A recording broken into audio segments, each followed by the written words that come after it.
Israel's military has struck a former school in Gaza, which it says was being used as a command and control centre for attacks against Israel. The Palestinian Red Crescent says displaced people were sheltering there. Meanwhile, authorities in Lebanon say an Israeli airstrike has killed at least 5 health workers, bringing to about 50 the number of emergency workers killed in the past week. Well, let's go to Beirut now, where my colleague Anna Foster is.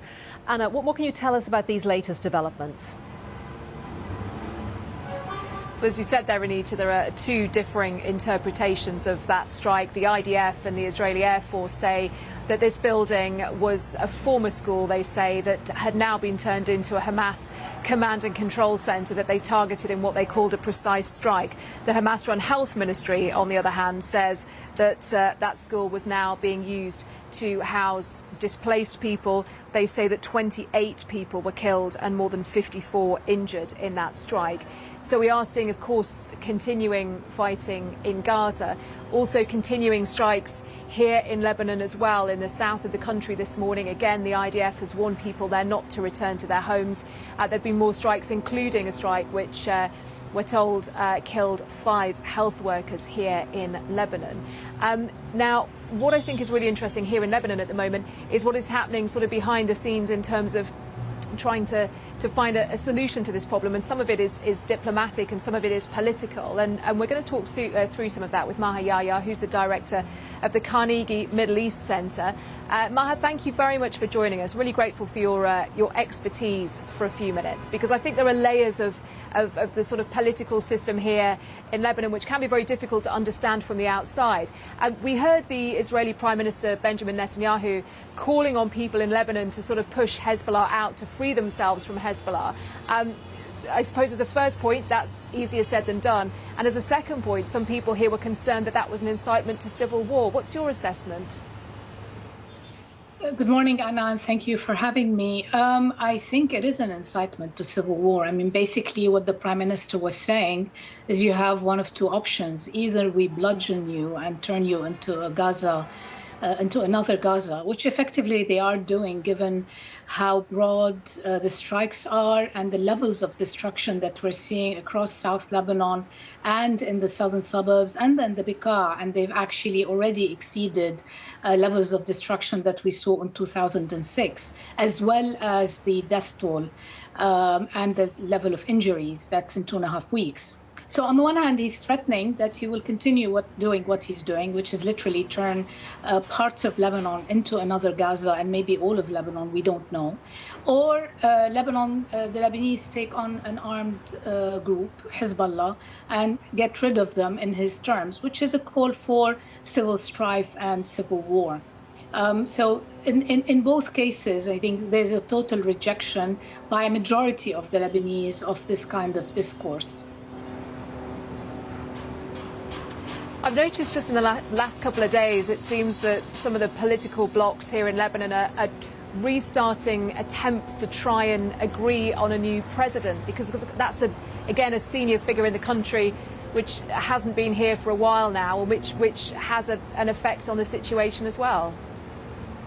It is incredibly important to move forward, particularly because the pressure that has been created on the government. I mean, 20% of the Lebanese population was displaced in the space of 2 weeks.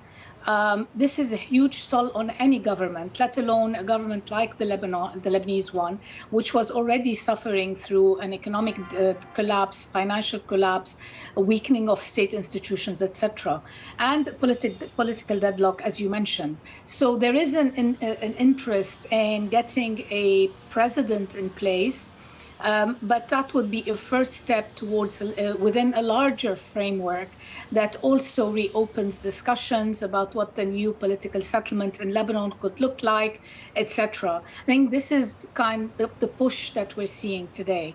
What worries me is that within the Lebanese political spectrum, we're also seeing various actors who are seeing this moment as one that they could capitalize on and try and carve out more gains in the system for themselves, rather than thinking about a national pathway out of the calamity that the country is currently going through.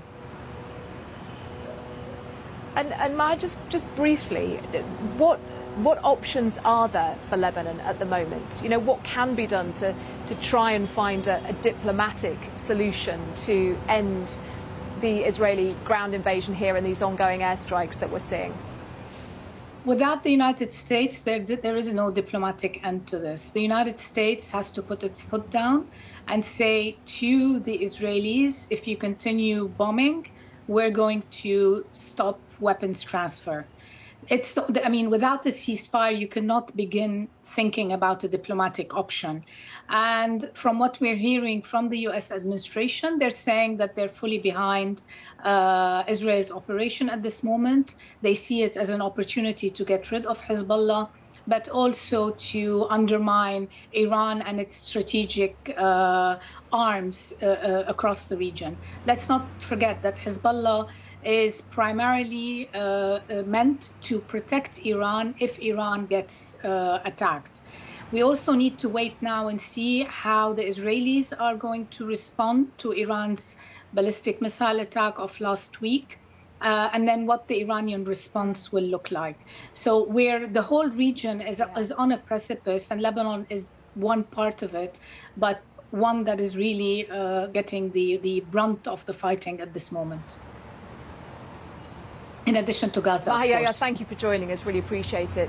Yeah, of course. Thank you for joining us, Director of the Carnegie Middle East Center, and also looking at that wider regional issue as well. We're told that the Security Cabinet will be meeting in Israel later to again discuss what Israel's response to that Iranian missile attack more than a week ago now might be. Benjamin Netanyahu discussing that with President Biden yesterday. So, of course, we continue to watch that, continue to watch the situation here in Lebanon, and much more to come from here, Anita, throughout the day. Anna, thank you very much. Anna Foster.